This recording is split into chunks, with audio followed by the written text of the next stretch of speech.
Greg with Revolution Axe Throwing. I know everybody's cooped up right now. Some people have a backyard, which is nice. So I'm gonna go over how to make your own target. I'm gonna talk a little bit about how we do it here, and I'll give you some ideas on how you can make some at home. First thing we're gonna go over is choosing the wood for your target. You wanna come over here a little bit. So we use pine wood. Really just want any sort of soft wood, pine, spruce, anything like that. It's gonna work great. And you want not that many knots, as I'm sure you're aware if you've been throwing axes at boards for any amount of time at all. So I have a couple examples out in front of me right now. When you're choosing your center board, something that's gonna hopefully end up looking like this, you wanna make sure that you don't have any knots in the bullseye area. Because hopefully you're hitting bulls, but you know, if you want to make sure you don't have knots in the 3-ring instead, that's totally fine too. So this board right here, this looks great. As you can see, totally clear in the center there. That's going to be a great center board. Moving over to this one, this is an example of maybe a not so great center board that initially looks pretty good, but if you look right in the middle here, you can kind of see that there's a knot right here, and it's kind of just underneath the surface for pretty much the whole length here. And one of the things that can clue you into this is you see these kind of butterfly looking knots coming off the center of it all the way down. So that means that there's just kind of a center piece of hardwood that runs down right down the middle of it. So you want to watch out for that. And then you'll have pieces of wood that looks like this. The entire thing is just slightly darker in color. If you pick it up, it's pretty heavy. We honestly had this up for a little bit, and as you can see, we had a lot of axes bouncing out of it, so that's not great.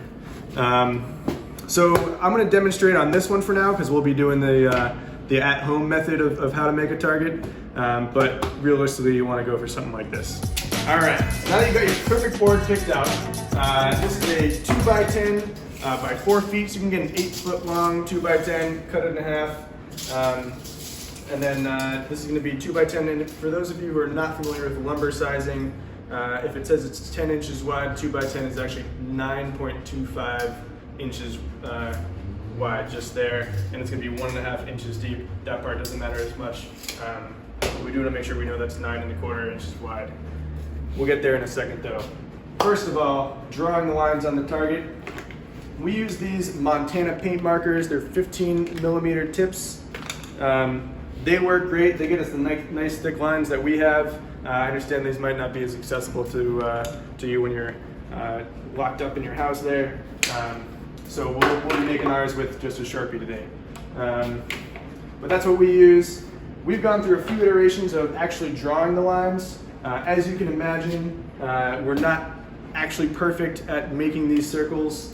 And what we do is we put a screw right in the middle, a screw or a nail, and we're able just to kind of trace it around with one of these. So this is the first iteration that we went through. So these are just dowels with a hose clamp screwed on the end.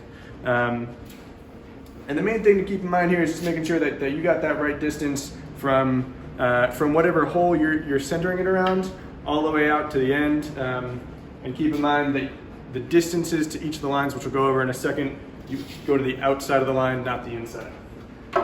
So this is the hose clamp version that we used to use. Now we use this. We use a tiny little nail, and we're able to just kind of swing that right around on the board. It takes out the third dimension for us, so we're not kind of dealing with how high the screw is or anything like that. So that works better for us right now. The distances that you want for the lines. The bullseye is 7 inches diameter. The red ring is 17 inches diameter, and the blue ring is 27 inches diameter. So what that means is we're going to be dealing with radius, and that's going to be 3.5, 8.5, and 13.5 inches for each ring consecutively. So I'm going to demonstrate that for you now. What we're going to use is just a simple string right here. I tied a little loop, and I measured out 3.5, 8.5, and 13.5 inches for each of the rings. And the first step here is to find the center of the board. And you can kind of eyeball the center top to bottom, but I got my tape measure here, so I'm just going to go ahead and measure that out right now. So we're looking for 2 feet, so right about there. Why don't you come a little closer here? So 2 feet, so right around here. And if you got some big knots either kind of over here or over here, you can kind of bump it up or down as you like. You just want to make sure you get all 3 rings on there. So that's the center, top to bottom, and we also want to find the center left to right too. So again, keep in mind 9 2/4 inches right there.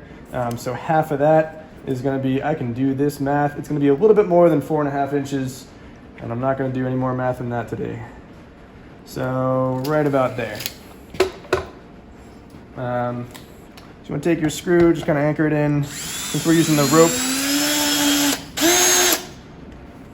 it's not going to matter what the height is on that. So now you can take your rope, loop it around, and all I'm going to do, and if you want to get fancier with this, absolutely go for it. I'm just showing you the most basic method. If you want to just throw a few axes as quickly as possible, you can take your rope, and I got my markings on there. That's 3.5 inches, I know that. So I'm just going to hold that and hold the marker. And get this out of the way. And just swing it right around. Get a nice circle. I just need to get around here.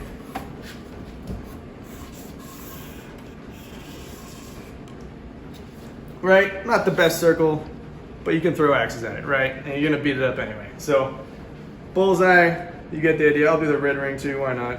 We're not doing anything else, right? We're all shut in our whole houses right now. Perfect. Look at that. That's halfway to your first centerboard. So now we're going to go into clutches.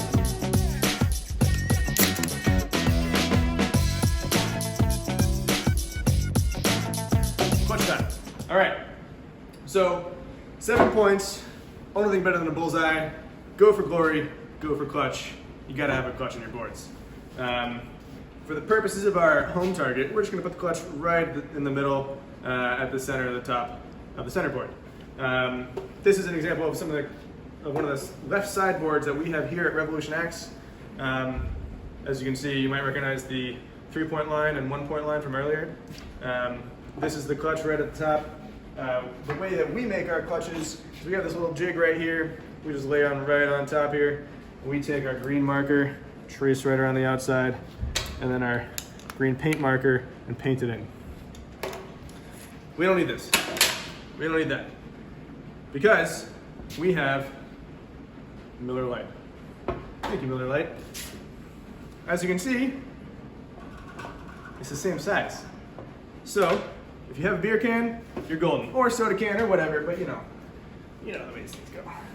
So you're gonna take your beer can, Miller Lite, I assume, and you're gonna put it 15 inches from the center of where the bullseye is. So that's the bottom of the can. So I'm gonna move that right up there, 15 inches. And we're just going approximate here, guys. You should have good enough aim that you can hit a clutch no matter where it is in the board, right? I'm just kidding, we're all practicing. That's why we're practicing. And then we're gonna put it right in the middle of the board. Again, it's gonna be a little bit more than 4.5 inches. It's gonna be in the middle of the board. So right there is beautiful. And then what I'm gonna do is I'm gonna take a handy dandy marker and just trace right around the bottom of that can. Remember, you want the line to pretty much be matched up with the outside of the beer can. So I'm gonna do this with as much precision and care that I can after 3 takes of this scene. And there you go. You got your clutch. If you want, you can paint it in with a marker or whatever, but at least you got the clutch there. Now I assume that people are gonna just take this, and you can take this, affix this to a tree. The center of the bullseye should be about 4 feet off the ground, right about there. That's not right. 63 inches. 63 inches is how high the bullseye should be off the ground. I'm assuming some of you might be bolting these into a tree or something like that. So you just take the board, take your tape measure, and then you just want to make sure you're measuring about 63 inches. If you could do this with help, that would be good. 63 inches, right about there. And you just take your screw gun, zap that right in the tree. you're good to go. Good to start throwing.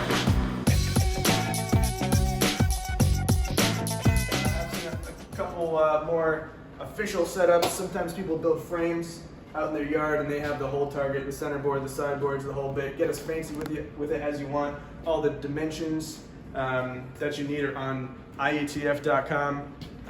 If you have any questions, feel free to reach out to us. If you do get fancy, if you build your own setup, even if you keep it simple, you do one of these, send us a picture. We'll post it. That'd be cool.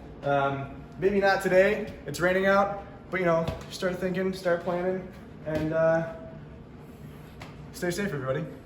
Thanks.